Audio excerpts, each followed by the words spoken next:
o governo cubano, aceita todas as estrepulias, as estrionices do Chávez, o que representa, vai em contato com as eleições fraudadas do Irã. Quer dizer, na prática, eu creio que o Lula, que fez um papel excepcional durante os primeiros 7 anos, sendo uma surpresa para o mundo inteiro, está desfigurando um pouco a sua imagem em relação à Venezuela, Cuba, Irã, etc. E o que é pior, entende? Ao ter assinado esse plano.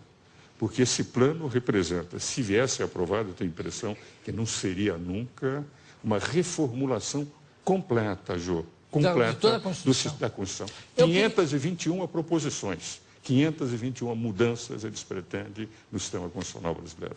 Eu queria abrir, eu sei que tem inclusive alunos de direito aqui hoje também, não tem? Tem? Eu queria abrir para perguntas ao doutor Ives, se alguém tem alguma pergunta à disposição específica. Pois não?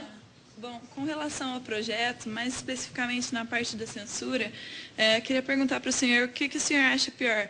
Se é uma censura escancarada, como acontece na Venezuela, que propõe, assim, de certa maneira, o projeto, ou uma censura velada, como acontece também em outros países, também no Brasil, em que a imprensa dita a realidade de acordo com a opinião de certos grupos.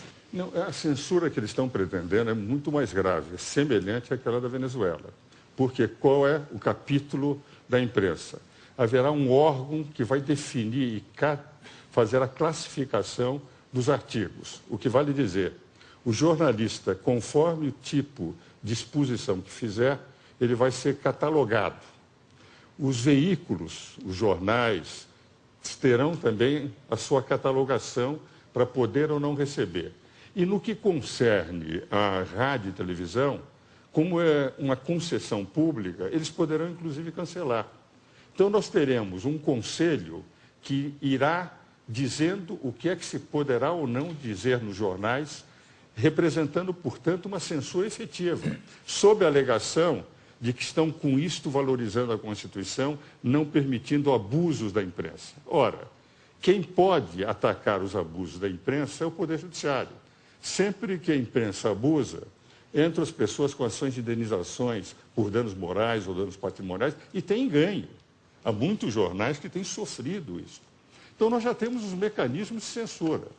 Agora, eu me lembro, no tempo da exceção, em que eu era conselheiro da Ordem, nós, conselheiros, éramos os únicos que falávamos. Porque os jornais, quando tinham matérias contrárias ao regime anterior, você se lembra, publicavam poemas de Camões, receitas. Ora, nós não teremos isso. As matérias serão proibidas de serem publicadas. Então, haverá efetivamente uma censura da imprensa escrita e, possivelmente, o corte, como acontece na Venezuela, dos canais de televisão e de rádio que forem contrários. Se lerem o capítulo referente à comunicação social, é extremamente perigoso, porque nós vamos perder os pulmões da sociedade que representam a imprensa. Mais alguém? Aqui? Pois não? Eu gostaria de saber se a população brasileira vai poder opinar de alguma forma, porque isso vai interferir de algum jeito na nossa vida. Como no caso teve o plebiscito contra o desarmamento, isso.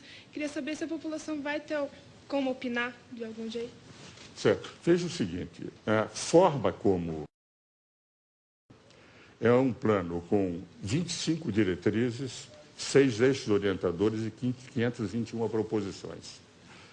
Disseram eles, no introito, que eles discutiram com 14 mil pessoas no Brasil inteiro e diversas instituições. Com todas as instituições que eu falei, que eu conheço, nenhuma delas foi consultada. Então, são instituições de pessoas vinculadas à ideia do plano. Eu mesmo disse para uma dessas pessoas vinculadas a eles o seguinte: 14 mil não representam 190 milhões de brasileiros. Um deputado em São Paulo, para ser eleito, precisa de 100 mil votos, para ser 1/70 dos deputados que representam São Paulo no Congresso Nacional. 100 mil. Eles consultaram 14 mil, em nome de 14 mil, estão falando por 190 milhões de brasileiros. Agora, esse projeto vai ter que ser enviado ao Congresso Nacional. Os diversos projetos de lei e as diversas emendas constitucionais. Criar uma justiça comunitária, uma justiça restaurativa antes da justiça comum, É evidente que é uma mudança monumental no capítulo do Poder Judiciário na Constituição. A sensação que eu tenho, entende, é que este ano não haverá possibilidade de eles levarem o plano a ser aprovado. Aliás, nenhum deputado iria correr o risco, de repente, estar indo contra a vontade popular. Agora, nós não sabemos, em função daquele candidato que vai ganhar, aliás, são 2 candidatos, não é, que estão com mais possibilidades, se, enfim, o candidato do governo ganhar, se vai ou não aceitar o plano e levar o plano para frente. O que eu tenho a sensação, e que a imprensa tem que fazer, e eu quero distinguir bem uma coisa, o que eu estou atacando são as ideias do plano, embora respeite as pessoas que os fizeram, porque alguns são, inclusive, meus amigos. O que eu quero dizer é que nós, sociedade, temos que conhecer em profundidade o plano. Não pode ser levado ao Congresso e deputados se reúnem, fazem um acordo de liderança e aprovam.